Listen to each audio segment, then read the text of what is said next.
Well, today is Mother's Day. It is not necessarily characteristic as a general rule for me to emphasize what we call non-Christian holidays within the course of the year. I used to be much more consistent in these things, but have found less enthusiasm to regularly stop what we're doing when there's not necessarily a direct need to do so, to acknowledge a holiday, and particularly those holidays, as I said, that are not directly Christian in origin. But this year, I believe there is a need to pause and not so much teach on motherhood per se, as much as give a tribute to motherhood, as you see here.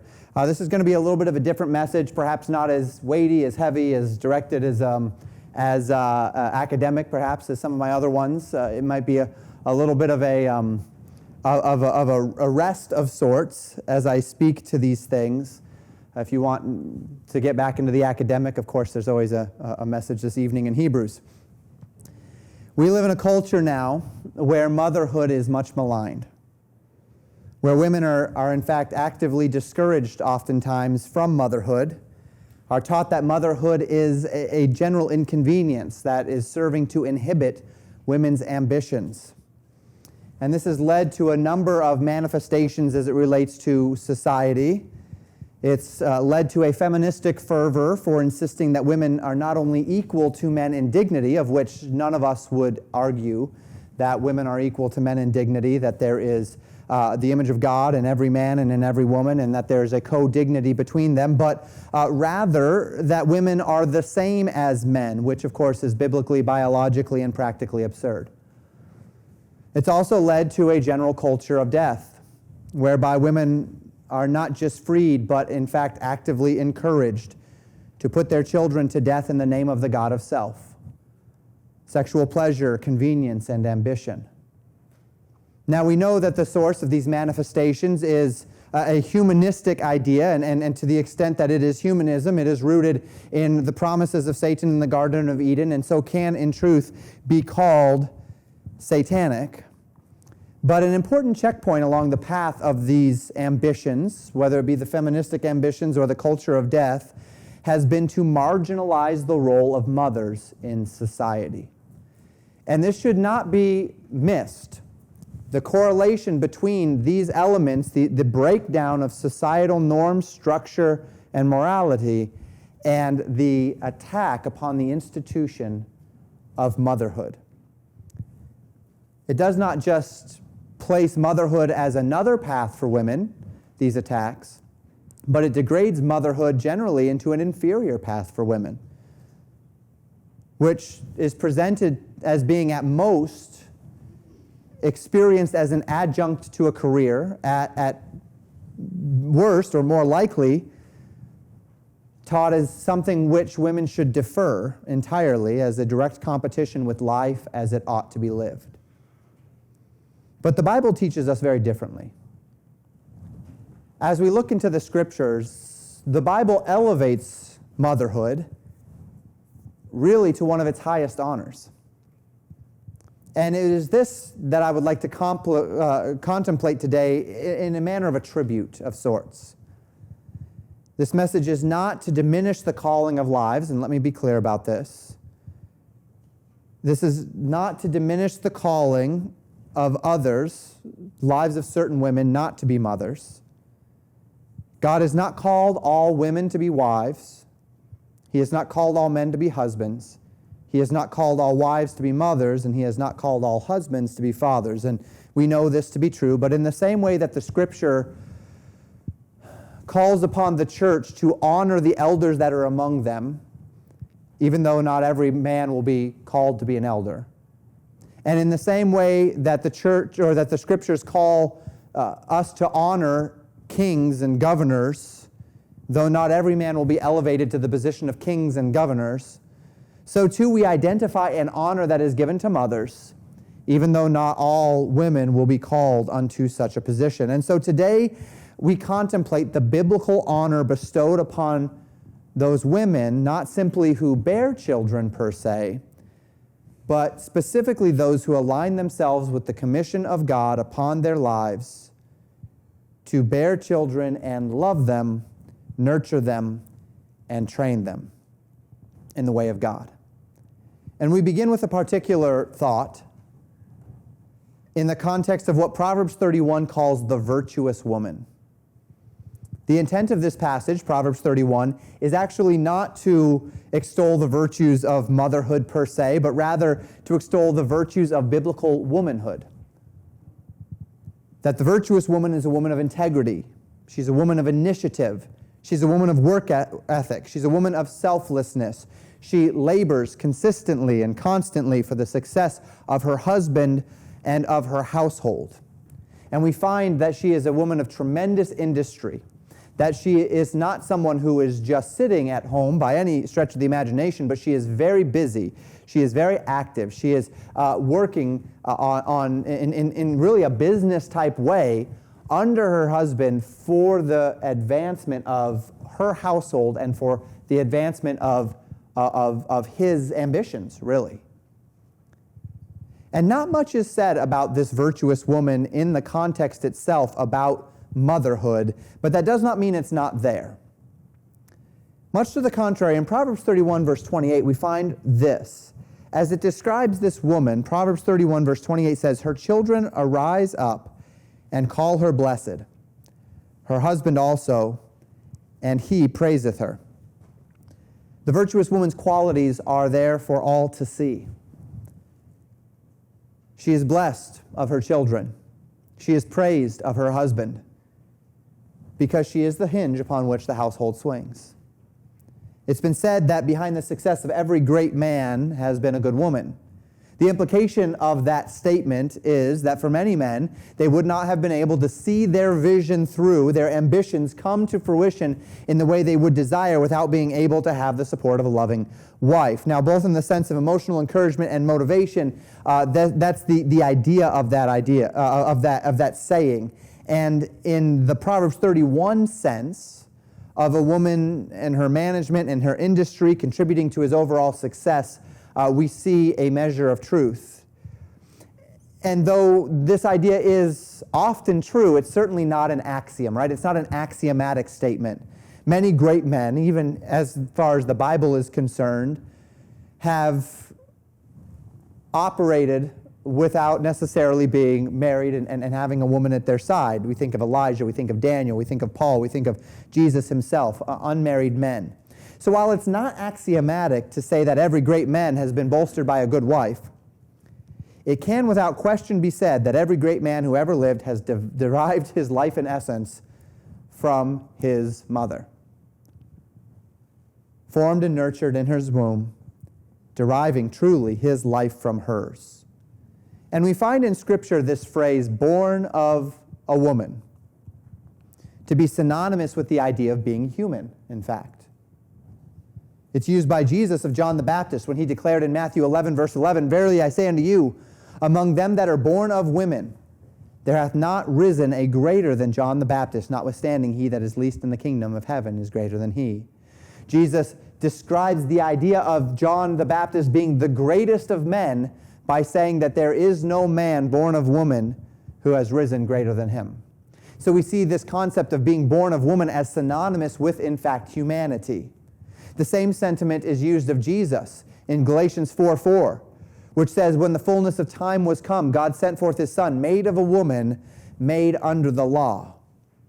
Jesus is said to be made of a woman in that he was, as every other man and woman who has ever lived, was formed in his mother's womb, with, of course, the exception of Adam as the direct creation of God. No human man has ever existed, other than Adam, apart from the intrinsic life-bearing contribution of a mother. And this life-bearing process, not just in the womb, but in those early years of life, as she cares for the child, as she weans the child, has never been one that should be taken for granted.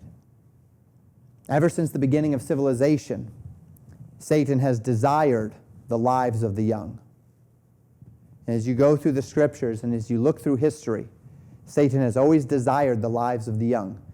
Be that in the days of Israel's infancy, when Pharaoh sought to curb the birth rate of those in Israel by killing the children that were born, and Moses' mother took him and hid him and then put him in that basket and sent him down the river as a means by which to spare his life from the inevitable death of Pharaoh's decree. Or be that Satan's desire to destroy children through the heritage of the sacrifices made unto Molech in the Old Testament days, where these pagan religions, and then as it crept into Israel's society, would demand the lives of children to be put on the altar and killed in the name of some promised blessing. Or, of course, be that the culture of death that we see today, a similar humanistic, false God-inspired sacrifice of children on the altar of convenience through the process of abortion. The first tribute to our mothers throughout history is that mothers yielded their bodies and their lives in order to care and to sustain our lives. That every person in here who is living today is here because you had a mother who bore you, birthed you, and cared for you. And that's the first tribute of our mothers, giving themselves to see us into this world and to establish our well-being at the expense of themselves. And yet this great sacrifice is only the beginning of their investment, particularly among godly mothers. It is only the beginning of their investment. In Titus 2, verses 1 through 8, we receive a manifesto, in a sense, of the elder men and the elder women and young men and their duties as it relates to being born-again believers, Christians in the church, how they function one with another. And as it relates to the young women, Titus 2, verse 4, speaks of the elder women teaching the young women, and it says this, that they may teach the young women to be sober, to love their husbands, to love their children. As we consider further revelation, we find the call upon the wife and mother is to love her husband and to love her children. The life of sacrifice of a godly mother does not end when the child is weaned and is generally sufficient, in a sense, to live on its own. But instead it transitions solely from the nurture of a young body to the nurture of a young body and a young soul. And who can measure the impact of a mother? And let me say it this way. There are people here that did not grow up with godly mothers. Maybe some in here, and I've interacted with many in the jail, who grew up with unkind mothers, abusive mothers, confused mothers, mothers with so many of their own problems, neglectful mothers. And yet, as we look at the legacy of motherhood, for good or for ill, who can measure the legacy, the impact of motherhood upon the life of a child? The influence of mothers, even biblically speaking, we can see this. We just see the shadows of it biblically. Jacob's mother, Moses' mother, as we talked about already, Ruth, who was impacted not by her mother directly in the scriptures, but by her mother-in-law and the guidance of her mother-in-law, Solomon's mother, Lemuel's mother. The impact as seen in scriptures, however, serves only to reflect what life and experience makes very clear to all of us. The influence of mothers upon their children, for good or for ill, is irrefutable, and it runs deep in all of our lives. Our mothers are our first teachers. And to this end, the impact of a mother upon her children is almost impossible to quantify. To this end, mothers, it is for you to know and to know well the tremendous importance that your role carries in the family, in the church, and in all of society. I've often said that children will relate themselves to God as their father through the example that earthly fathers set in the home. We'll talk about this more on Father's Day, but it is true that when a child is attempting, particularly actually in their teenage years, to relate themselves to the nature of God and they read about God as their Father, they relate that to the nature of how their Father has interacted with them. So that I've told you before, fathers, that you are setting an example, you are setting a precedent for helping or hindering your children's capacity to understand the nature of their relationship with God through the nature of their relationship with you. And this is very, very much true. But in the days of Adam, God commissioned the first man to name all of the animals. And as Adam named all of the animals, it was apparent at the end of that process that there was found no companion for him. So the Bible says that God put Adam to sleep, and he took one of his ribs, and out of that rib he formed woman. Adam saying, "This is bone of my bone and flesh of my flesh," uniting them together and declaring that those two would be made one flesh. And we find in this account an intrinsic reality that women, as with men, bear the image of God. And in that men and women are different, we must understand that each gender bears different characteristics of God to a unique degree. So while children do indeed relate themselves to God the Father through their own fathers in that example, at least until they're able to differentiate between them in a more sophisticated way, it can be rightly said as well that the first true understanding a child will generally receive of the character and nature of God will be through the character and qualities of their mothers. Mothers, you have been given this as a great honor, not only to give your life to nurture a child, but also to imprint upon their souls an understanding of God's love, of God's care, and of God's nurture. When Jesus said, "Greater love hath no man than this, that a man lay down his life for his friends," though he in his crucifixion would no doubt bear the greatest example of that sacrificial love, and we know that to be true, really the first display of that kind of sacrificial love that God has designed for us to see and to understand, though not all will experience it, and we know that to be true. But the first display of that sacrificial love is found in our mothers. The first essential lessons in selflessness and of yielding one's life for the sake of another. As with everything in life, sacrifice is not easy, particularly the consistent sacrifice that is needed to guide a child into adulthood. Such a sacrifice demands courage, demands fortitude, demands integrity, tying us back to that Proverbs 31 idea of the virtuous woman, that woman of integrity and initiative and courage and strength. And in this we find the value of a virtuous woman. And if, as Proverbs 31 says, the value of the price of a virtuous woman, or the value of her life is priceless, beyond rubies, how much more, or to what extent, do we find that same virtue in a godly mother? And mothers, it is this that I carry unto you in particular as an exhortation on this morning of Mother's Day. We've spoken before about 1 Timothy 2. Toward the end of the chapter in 1 Timothy 2, Paul gives an exhortation for women of the church to exemplify this virtue.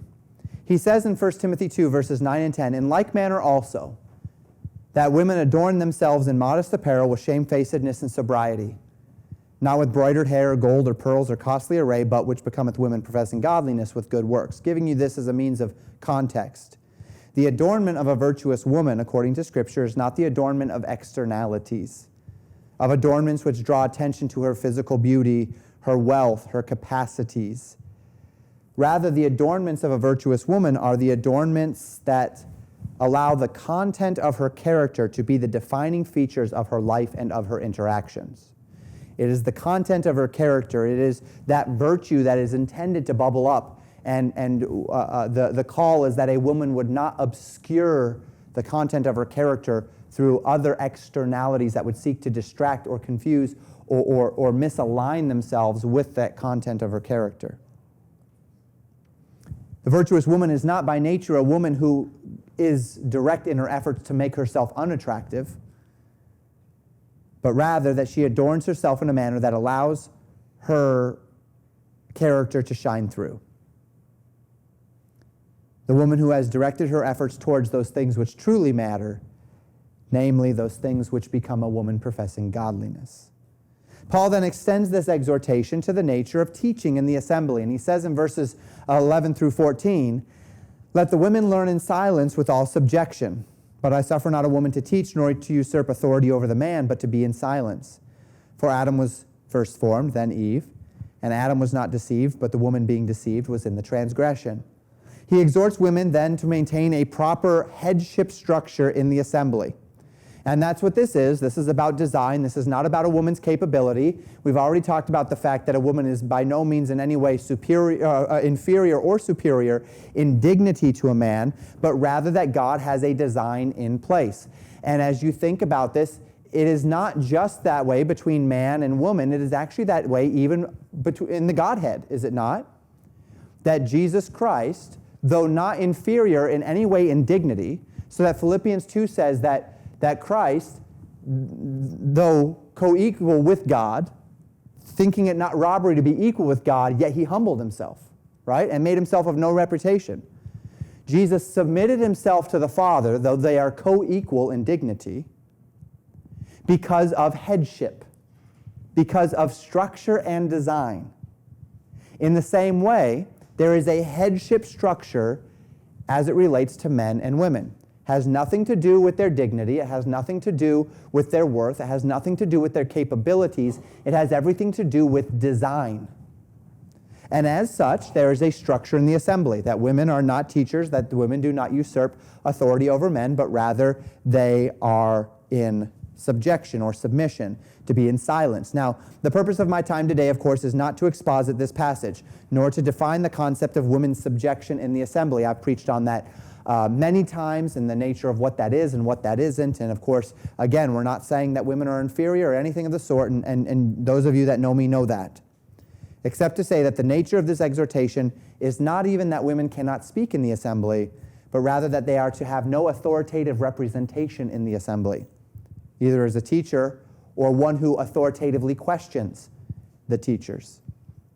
And Paul, in stating this and in calling the church unto this, he appeals to the fall of man, where Adam was first formed, reflecting his headship over women, and then over the woman, and then Eve. And so Adam was formed, then Eve. Adam being the first formed, Adam being given that role and that position of headship. And then Eve, Paul says, was the one who was deceived of the serpent, reflecting the consequences of the fact that Adam yielded his headship to his wife. He yielded the authority that he was responsible to claim and to take to his wife, whether because of his own laziness, or whether because of his own selfishness, or whether because of his own ambition. He yielded his headship, he yielded his responsibility to his wife, and in doing so, it brought about the means through which this fall took place. Not blaming the woman for the fall. In fact, we know from Scripture, as Paul says here, the woman was deceived. It doesn't say the man was deceived. The man was not deceived. Adam knew what he was doing. He yielded his headship. He wanted this rebellion. He wanted to be as God. And so indeed, as Romans chapter 5 says, as by one man sin entered into the world, and death by sin. Eve did not bring sin into the world. Adam brought sin into the world. And so we don't confuse that. But what we do see is that Adam yielded his headship to the women, to the woman's judgment and to her authority.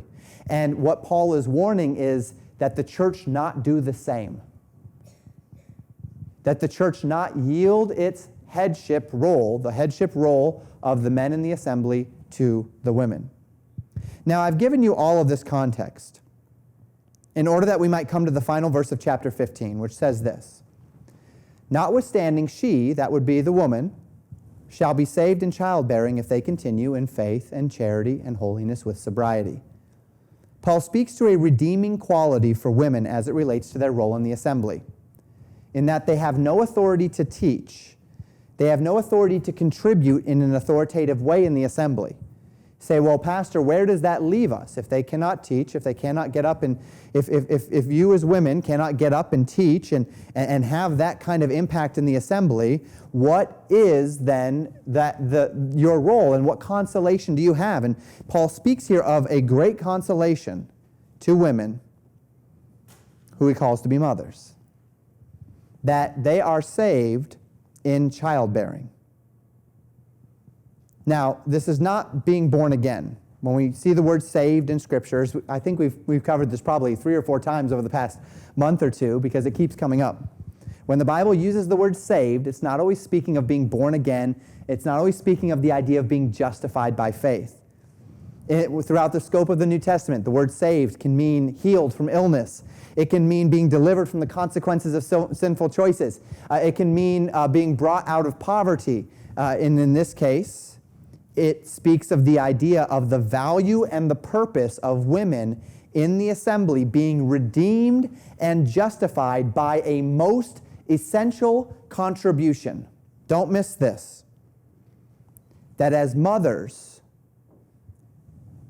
as they teach and nurture their children, and as those children grow and continue in the faith, in charity, that word meaning love, right? Not just giving gifts, but the idea of biblical love and holiness with sobriety, the responsibility of mothers to do this brings about a reward.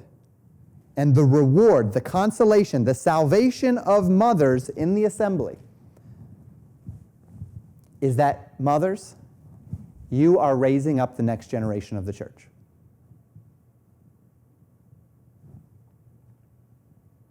John the Baptist was called by Jesus the greatest man to be born of women. What must this say about the character of the woman who raised him and birthed him, and nurtured him? David was said to be a man after God's own heart. What does this say about the mother who raised him? Paul speaks explicitly of the legacy of godly women in the life of his spiritual son Timothy, does he not? 2 Timothy chapter 1, verses 3 through 5. Paul says, I thank God, whom I served for my forefathers with pure conscience, that without ceasing I have a remembrance of thee in my prayers night and day, greatly desiring to see thee, being mindful of thy tears, that I may be filled with joy, when I call to remembrance the unfeigned faith that is in thee, which dwelt first in thy grandmother Lois, and thy mother Eunice, and I am persuaded that in thee also. So Paul reflects upon the faith of Timothy here, his beloved disciple and friend. And he traces the lineage of that faith through 2 godly mothers, his grandmother Lois and his mother Eunice. And this, mothers, is that salvation of which Paul speaks. A long-term purpose, a purpose which demands faith and consistency of character over the course of decades as you represent the Lord to your children. This is why we began with that idea of the virtuous woman, that woman who works and labors tirelessly for the good of her household, for the wellness, so that her children will arise and call her blessed. Why? Because she has been a faithful, consistent reflection of that which is right, a consistent reflection of integrity and of work ethic and of truth and of virtue. A purpose that does not afford you days off from the requirements which will be asked of you, but a purpose which is not just essential to the life of those dear children of yours. And mothers, you think about that and you are driven and you are motivated by the fact that there are these young lives who are dependent upon you and who look to you and who love you and who you love and who you care for and who you nurture. And that's all well and good, but don't forget, your faithfulness is essential not just to the future of your children. Your faithfulness is essential to the future of this church.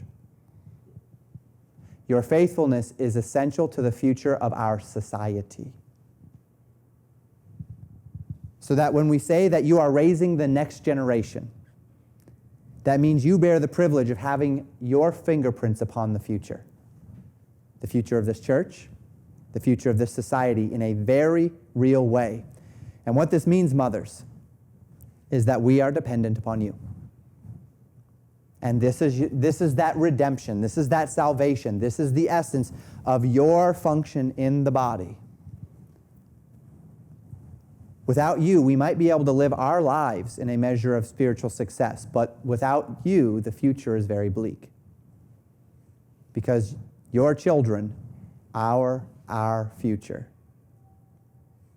Mothers, you have looked on with sorrow, with frustration, and perhaps with horror at the events of society as they have unfolded over the course of the last decade. You have seen these things, and fathers and mothers alike look and say, what is the future for our children? You wonder what, if anything, you might be able to do. And we talk about the various things, in a societal standpoint. We look at where things are right now and the trouble that society is having, and we say, well, we've got to get busy. We've got to get active. We've got to become activists. We've got to get on school boards, and we need to call our local representatives, and we need to make our voice heard. And you see that, and you see oftentimes that mothers step up, and they take these positions, and they do these things, and that's all well and good. But the absolute best and most essential way, mothers, you can make a lasting change in society for the better is to be a godly and virtuous and faithful mother. It's to raise up your children unto that next generation. What our society needs right now is not more people in the pool of societal laborers. What our society needs right now is not more fashion models or female influencers. What our society needs right now more than anything else is a generation of young people raised by godly and virtuous mothers to be sent out to influence the world. Galatians chapter 6, verse 9 says this, "Let us not be weary in well-doing, for in due season we shall reap, if we faint not. They shall be saved in childbearing. She shall be saved in childbearing if they continue," the scriptures tell us, "in faith and in charity and in holiness with sobriety." Mothers, you have an essential role in this assembly, and it won't be getting up here and expositing the scriptures. And it won't be teaching a Sunday school class before the body, and it won't be those things. But you have an essential role in that your children will step out into this world, will be the next generation of the church, will become the next pastors, will become the wives and the mothers of the next generation. Will raise them up in a godly way. And on the day that Paul wrote these words in Galatians 6, he was not speaking to mothers about their responsibility in the home. In fact, he was speaking to the church about their responsibilities as it relates to the assembly. But on this day, this is my plea to mothers. You are the backbone of society, and you are the backbone of the church. Not because it is you who will get up here, as I said, on any given Sunday and contribute to the learning of the body, but because your sons might one day. And this task is as essential as any task that could ever be asked of any person. So that I can confidently say that as far as it relates to the person that is most essential to the longevity of Legacy Baptist Church, of its life and of its faithfulness to God, and the longevity of society, it will not be me that will be seen as that one who is most essential to the longevity of the life and faithfulness of this church. It will be our mothers. And to that end, today is a tribute to motherhood.